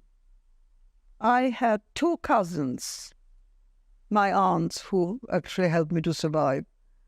She had two kids hiding in a village with some farmers. You know, they must have got some money for it, but they were looking after her children, both blonde, blue-eyed, 1 6 and 1 8. They were with the farmers. They were very happy there. And I shall never know to my dying days. They had a quarrel with a neighbor, and one of the neighbors knew that there were Jewish children just hiding there.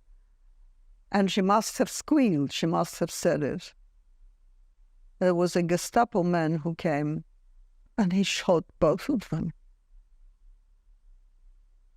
That has not happened in any other evil history of mankind.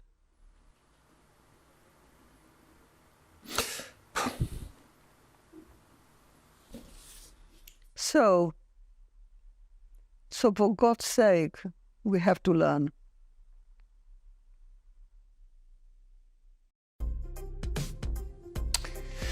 The moving and inspiring story of Ruth Posner. In a few minutes, I'll talk more history with Sir Noel Malcolm, whose new book examines homosexuality, or as he would say in the context, sodomy in early modern Europe. Before that, here are your latest news headlines with Ray Addison.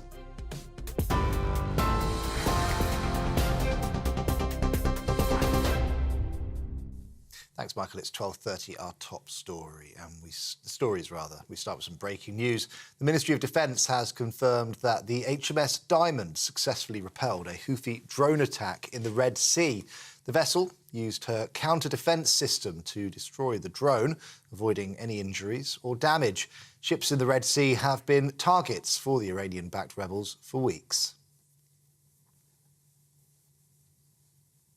Kemi Badenoch has told GB News that she asked the chairman of the Post Office to resign after she realised that there were problems with the board. Henry Staunton stepped down in the wake of the Horizon IT scandal.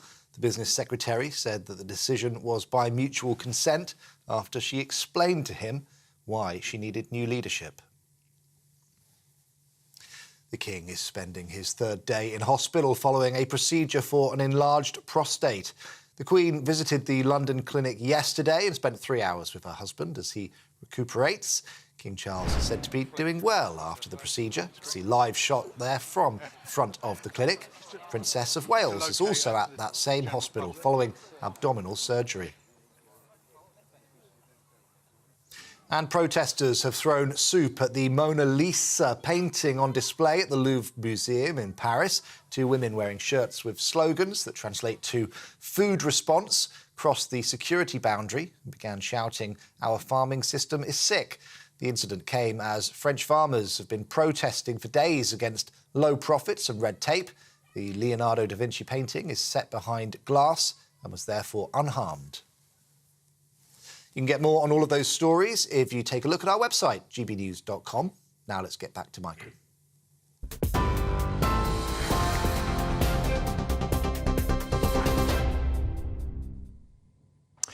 Thank you, Ray Addison. When the historian and gay rights activist Alan Bray published Homosexuality in Renaissance England, he pioneered a field of historical research into same-sex attraction that had previously enjoyed little attention.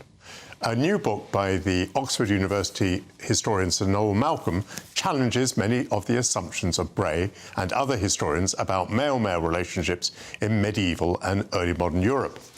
Sir Noel's new book, Forbidden Desire in Early Modern Europe, examines Northern Europe, the Mediterranean and the Muslim world. And I'm very pleased to be joined by Sir Noel now. Sir Noel, welcome to GB News.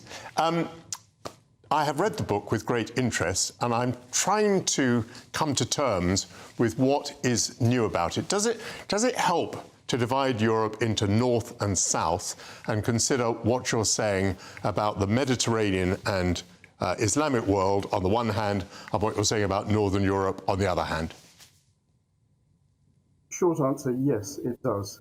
In fact, I think it's essential, and it's the thing that all the previous historians have missed. Can I just say, because you mentioned a few minutes ago, I call it sodomy. I should explain, this is normal among modern historians, because the word homosexuality is thought to be a bit anachronistic. It may project a very modern idea back to the past. I know one doesn't want to sound like the late Dr. Paisley, who I think campaigned on the slogan, "Save us from sodomy." But among historians, it's become the normal term. So to answer your question, yes, big difference between Northern European sodomy and Mediterranean. And Alan Bray, who you mentioned, and pretty much all the historians who came up, didn't notice this and didn't see the significance.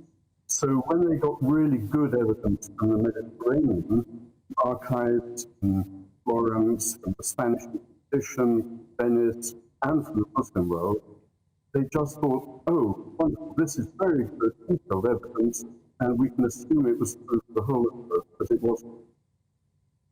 Very well, then. Let's discuss what the differences might be. Let's take Southern Europe. What sort of relations did you discover in Southern Europe? Well, the dominant pattern there is something, in the period I'm talking about, Renaissance to 18th century, it's something very different from what we call homosexuality today. It's not man and man, it's man and boy, teenage boy. And this obviously makes one think of ancient Greece. It is basically closer to that than to anything that we see today. It's also general among the male population. I don't mean everyone was doing it, but it was assumed that any man could desire a boy as an alternative to a girl or a woman. And there was no idea that there was a special sexual identity or orientation. It was just something that anyone could do, and the desire itself was thought to be natural, although, of course, to act on it was a terrible sin, according to the Church and indeed according to Islam. So that meant that you could get a lot of people who were just equally happy to have sex with boys or with women. When they married, which was quite late in the Mediterranean, around the age of 30, they would settle down to marital sex and they would stop going after boys. So it's a very distinctive thing. And I emphasize boys because when the boy reached the age of about 18 to 20, started growing facial hair, which in those days happened later because of, well, basically for nutritional reasons. As soon as that boy became visibly, properly masculine, a full man, he ceased to be desirable. So that's the fundamental difference with modern homosexuality. So it's a very distinctive pattern, and we have a lot of evidence because places like Florence had special magistrates who examined thousands of these people, convicted actually about 2,000 in Florence, and we have a lot of detail from those trials. So we know what we're talking about there. And so, Sir Noel, on the other hand, in Northern Europe, what did you discover? Well, in Northern Europe, that pattern just doesn't exist. What you have is much less evidence because you're really talking about a small minority of what we might call sort of proto-modern homosexuals, men having sex with men, men falling in love with men, men behaving reciprocally, some taking the active role, some the passive, switching and so on. Again, something completely rare and extraordinary in the Mediterranean. So there's a variety of forms of sexual behavior in the North which you can relate to modern homosexuality, and it's a much smaller number of people. So when you look at the trial records in a place like Venice or Barcelona, you get quite a lot of evidence. If you look at trial records in London or Paris in the same period, it's extraordinary how rare sodomy cases are. And then this comes back to Alan Bray and what people have got wrong. Around 1700, you start getting a lot of trials in London, Paris, and Holland. And a lot of evidence emerges there of men having sex with men, all the things I just said, which were the northern ways of behaving. And historians have pounced on this and said, oh, well, this means there was a sort of sexual revolution around 1700, and suddenly modern homosexuality appeared. Because lazily they had assumed that before then, when they didn't have much evidence, they could just take the Florence-Barcelona model and sort of slap it down on Northern Europe and say, oh, well, we know what was going on in Renaissance London, even though we don't have much evidence from Renaissance London, we just assume it was the same as Florence. And so they built up this extraordinary theory that what we call homosexuality appears very suddenly, with no explanation, only in Northern Europe around 1700. And that's basically the doctrine which most of the standard history books give you, and that's what I've come to realize is completely wrong. You have said, of course, that much of your evidence comes from trial records. So throughout this period, throughout Christendom and in the part of Islam that you've looked at, homosexuality was punishable, and punishable by what? Well, for both societies, Christian and Muslim, obviously it was religious doctrine that was leading the way on this, and both Christianity and Islam were very strongly against sodomy. It was a mortal sin and a very serious crime. The interesting thing is that until about the 12th, 13th century, the state had virtually no role in punishing this. It was something people confessed to their father confessor, and the punishment was a religious one. You were told to do penance and, say 50 Hail Marys every week for the next 10 years of your life and things like that. So the state took over in the Middle Ages, and it applied the barbaric punishments that medieval states had, not just for sodomy, but for a whole range of things, religious crimes. But people were hanged for theft of quite small amounts in Elizabethan England. So it's not that surprising, though it's completely horrible, that people were burnt at the stake. In Spain, they were garroted. Quite often their body was then burnt in a sort of demonstration of moral cleansing of the community. And it's only during the course of the period I'm writing about that gradually the public begins to feel a sort of distaste for these savage death penalties, or indeed things like mutilation, cutting off somebody's nose. And it tends to come down to hard labor, imprisonment, heavy fines, banishment, and things like that. But of course, it remained on the statute book as a capital offence in much of Europe, well into the 20th century. Thank you very much, Sir Noel Malcolm. Your book is called Forbidden Desire in Early Modern Europe. After the break, I'll be talking Oscar nominations with the film critic Anna Smith, so please don't go away. I'm Christopher Hope. And I'm Gloria Di Piero, bringing you PMQ's Live here on GB News. Every Wednesday, we'll bring you live coverage of Prime Minister's questions when Rishi Sunak and Sir Keir Starmer go head-to-head in the House of Commons. We'll be asking our viewers and listeners to submit the questions that they would like to put to the Prime Minister, and we'll put that to our panel of top politicians in our Westminster studio. That's PMQ's Live here on GB News, Britain's election channel. In the GB Newsroom, we bring you the news as it happens. With our team of dedicated journalists across the UK, we're ready to give you accurate reporting every day. When the news breaks, we'll be there with bulletins on GB News, the People's Channel, Britain's news channel. Your weekend starts here with Friday Night Live with me, Mark Dolan, 8 till 9 on GB News. Big stories, big guests and big laughs as we get you ready for a cracking weekend. That's Friday Night Live with Mark Dolan. Fridays 8 till 9 on GB News. Bring your own drinks. The admission's free. Good afternoon, Britain. Good afternoon, Britain. Join us, Tom and Emily, To find out what's happening in the heart of Westminster. and why it matters to you.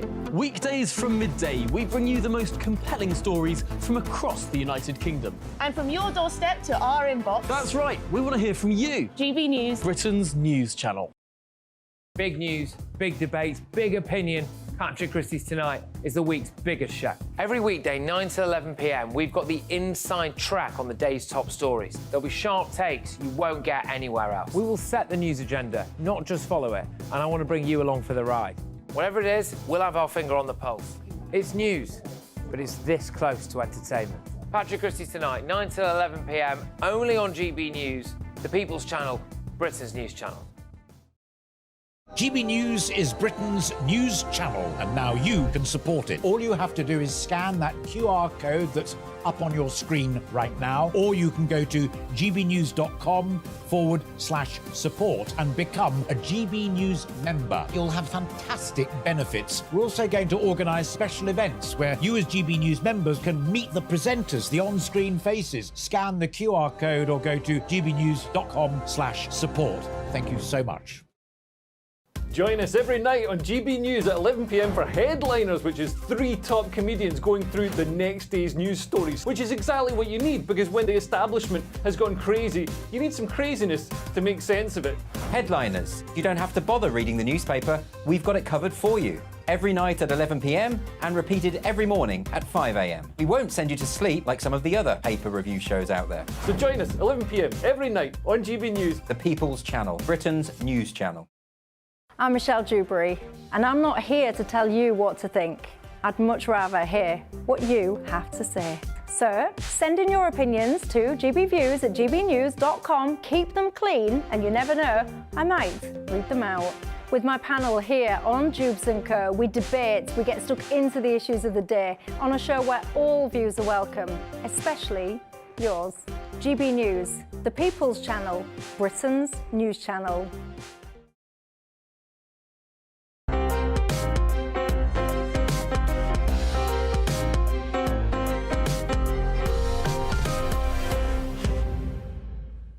Welcome back. It's the season for film awards, and critics are keeping a watchful eye on which movies and filmmakers are being rewarded by the great and the good of Hollywood.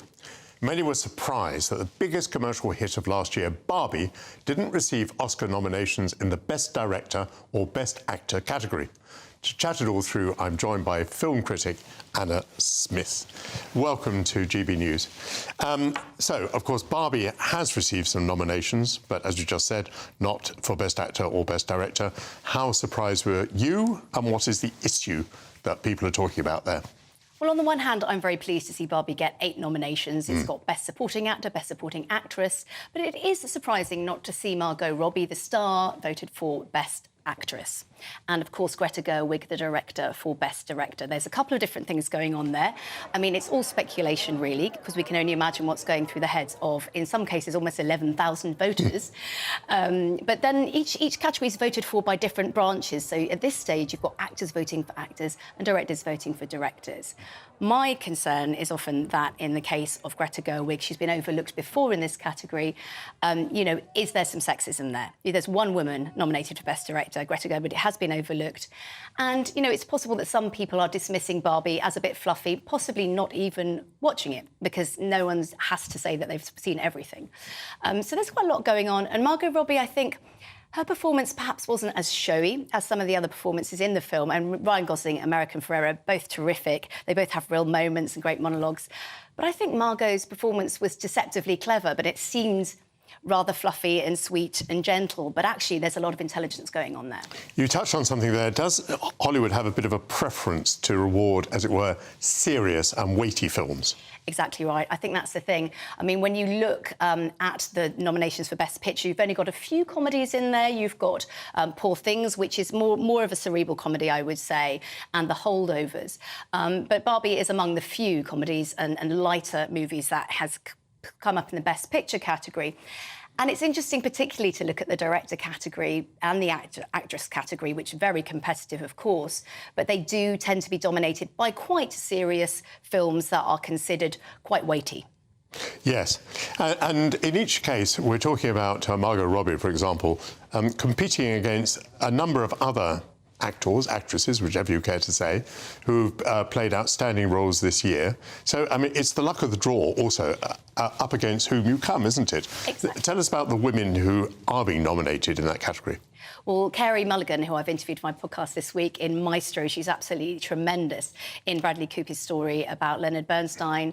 She plays his wife Felicia, and she's up for leading actress, and she really puts in such an incredible layered and, yes, if you like, serious performance. It's a very challenging role, and it sees her age over many decades. You know, that's the kind of fare that the Oscars do love to reward. And someone else I'm talking to is Lily Gladstone for Martin Scorsese's Killers of the Flower Moon. And she's absolutely tremendous. She's the first Native American woman to be nominated for this award, and she really does put in an extraordinary performance. What about Anatomy of a Fall? Was that actress nominated for Best Actress? Sandra Hüller, yes. So she's absolutely fantastic, Sandra Hüller. I'm really pleased to see her coming to forefront before. I mean, she's always been sort of well-known in German films and foreign language films, but to see Anatomy of a Fall, which is a French sort of courtroom drama thriller with a very strong role for her and a female director, Justine Triet, it's brilliant. We've seen the Oscars in recent years take more of a lead towards international films, and films like that actually coming into the Best Picture category, like a few years ago, as you might remember, Parasite won, South Korean film. Yes. So, you know, it's become, I think, a little bit more diverse in that respect in terms of what's nominated and indeed what wins. When I saw Anatomy of a Fall, I came away thinking that I'd never seen acting as good as that. Isn't that interesting? Is it a stunning film, don't you think? A stunning film, absolutely fascinating. It keeps you on the edge of your seat. It won the Palme d'Or in Cannes, which is where I first saw it. And I was absolutely wowed by Sandra's performance. It's so... Complete naturalism, it seemed to me. I mean, she was completely believable. But not just she, by the way, all the supporting cast as well. Everyone, and even the dog, which won the Palme Dog Award in Cannes. Let's not forget that. But yeah, she's fantastic, and she's the linchpin of that movie. And there's something about her performance which constantly keeps you guessing, which is absolutely essential to the story. Yeah, we came out from the cinema arguing. Right, isn't that? And that's the best thing that great films do, right? To come out having a debate. Exactly. We haven't mentioned Oppenheimer. There was a week this year, wasn't there, last year, where the two came out together, Barbie and Oppenheimer, and people were saying, have you seen them both? So how well is Oppenheimer doing? Very well. It's leading the way in the nominations. No big surprise there. It's up for all the big ones. I think it's going to get several Oscars, if not more. I mean, that's to be expected. It's a great film. It's very prestigious. Wonderful director, Christopher Nolan. Cillian Murphy is up for Best Actor. It is the kind of film that traditionally does very well at Oscars, especially as it's so strong in all the craft categories. I was very struck by Maestro. We've talked about Carey Mulligan, but anything for Bradley Cooper? Yes, absolutely. He is so fantastic in this, I think. Yes, for his leading role. And, you know... He's the director as well? He's director as well, but he's not nominated Best Director, but it is nominated in several other categories. So it's you know, it's being well noted, I think. It's playing well with the voters, clearly. And it's a film about entertainment, and it's a film about a beloved person in entertainment. And those often do very well at the Academy because those are the kind of stories that people enjoy, the voters. In general, how good a year has it been for women directors?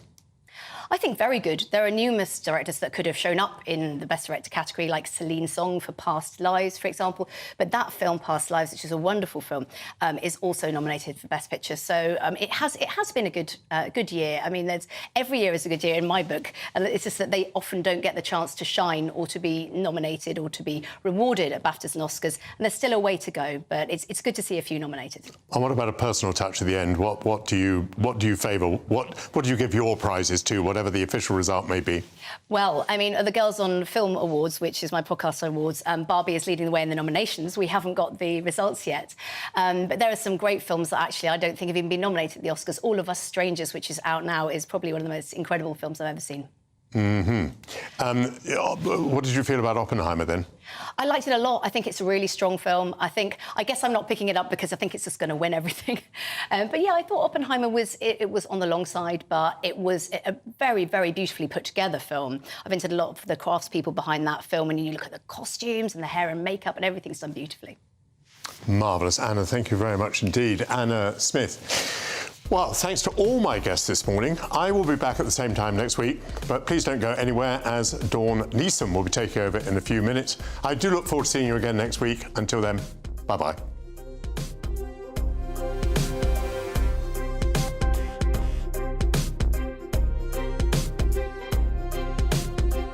Looks like things are heating up. Boxed boilers, sponsors of weather on GB News. Hello there, I'm Greg Dewhurst. Welcome to your latest GB News weather. Looking ahead, the week ahead, it stays rather unsettled. We'll see some rain and strong winds at times. Best of the dry weather will be in the south. And looking at the bigger picture for the next few days, this area of low pressure will give some heavy rain across the central swathe of the UK. Met Obvious warnings in force for this. And it's also a windy end to the day across the northwest. This weather front just slowly sinking its way southeastwards through this evening and overnight, but it will start to turn heavier later on. Drier either side, though quite murky across southeast England. Clear skies across Scotland. Temperatures here falling below freezing in the countryside, so patchy frost here. Elsewhere, a mild start to Monday morning, particularly in the southwest. But a wet start across parts of Wales up into northern England, perhaps even a bit of snow over the highest ground here. And this rain doesn't go anywhere through the day, generally stays here. Amounts building through the day. There could be some localised flooding issues here. Either side, sunshine across Northern Ireland, Scotland, cloudier skies further south, and temperatures here 14 or 15 Celsius. A little bit cooler behind the rain across the